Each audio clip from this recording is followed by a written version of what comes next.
Bonjour, prenons une pause café croissant et apprenons ensemble le français. Aujourd'hui, je vais vous parler d'un thème assez important, le système universitaire en France. En France, les jeunes choisissent leur orientation pendant qu'ils sont encore au lycée. Donc au lycée, c'est de l'âge de 15 ans à 18 ans. Ils passent un examen très connu qui s'appelle le baccalauréat. On dit souvent le bac. Et donc, après le bac, ils peuvent faire différentes études. Tout d'abord, il y a l'université, qu'on va aussi appeler la fac. Et donc, elle est publique et accessible à tous ceux qui ont le bac. Et on peut y faire de longues études, avec 3 différents niveaux. La licence, qui peut correspondre à l'étranger à un bachelor, donc c'est en 3 ans. Il y a le master, en 5 ans. Et enfin, le doctorat, qui est bien plus rare et qui est à peu près d'une durée de 8 ans. Et donc moi, j'ai d'abord commencé à faire mes études à la fac. Et il faut savoir donc que l'université en France est gratuite, ou quasiment.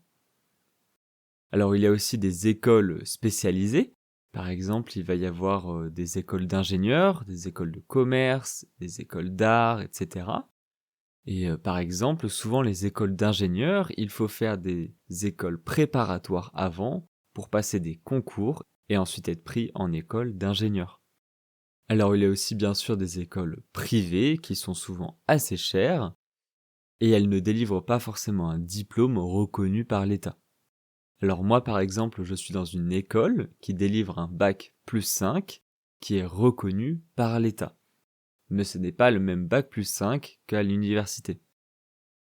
Moi, la différence, c'est que c'est une formation professionnelle et qu'elle ne fait pas partie du système universitaire classique, mais la valeur du diplôme est la même. Alors bien sûr, il y a d'autres types d'études. Il y a les BTS, c'est le brevet de technicien supérieur, qui est passé en 2 ans. Et il y a aussi les DUT, ou maintenant BUT, Bachelor universitaire de technologie, qui sont en 3 ans. Et avec ces formations, souvent les gens ne continuent pas leurs études après ça. Et l'idée, c'est d'avoir une formation qui est assez professionnalisante, qui permet aux personnes de travailler rapidement après. Alors j'en ai parlé plus tôt, mais donc comment les élèves peuvent intégrer l'université ou des écoles? Eh bien en fait en France, les élèves de terminale, donc la terminale c'est la dernière année du lycée, donc quand ils ont 17-18 ans, ils doivent faire des vœux d'orientation pour choisir leurs études après le bac.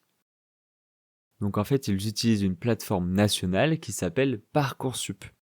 Et sur cette plateforme, les élèves peuvent faire jusqu'à 10 vœux principaux et 10 vœux supplémentaires. Et donc dans ces 10 vœux, ils choisissent 10 écoles et formations qui les intéressent. Et ensuite, les établissements examinent les dossiers scolaires et répondent aux élèves par un oui, par un non ou par un peut-être. Et donc les élèves sont en liste d'attente. Et cette période-là dure quelques semaines.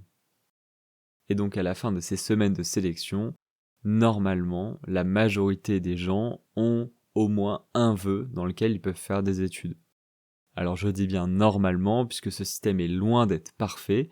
Il y a eu d'ailleurs pas mal de controverses à la sortie de ce système, puisqu'avant ce n'était pas ça, ce n'était pas Parcoursup, c'était encore un autre système de sélection.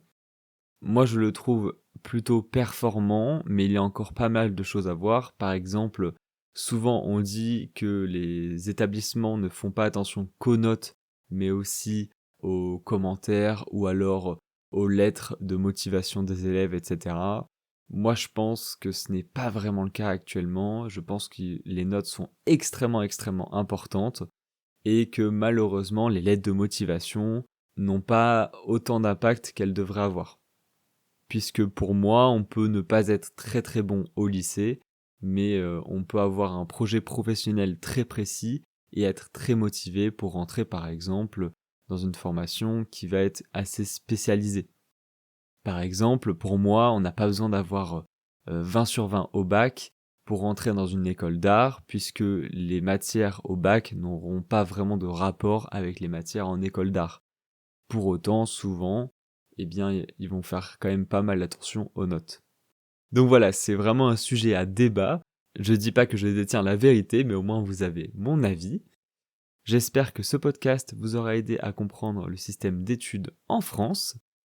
Et si c'est le cas, n'hésitez pas à mettre 5 étoiles. Et on se dit à demain dans la pause café croissant.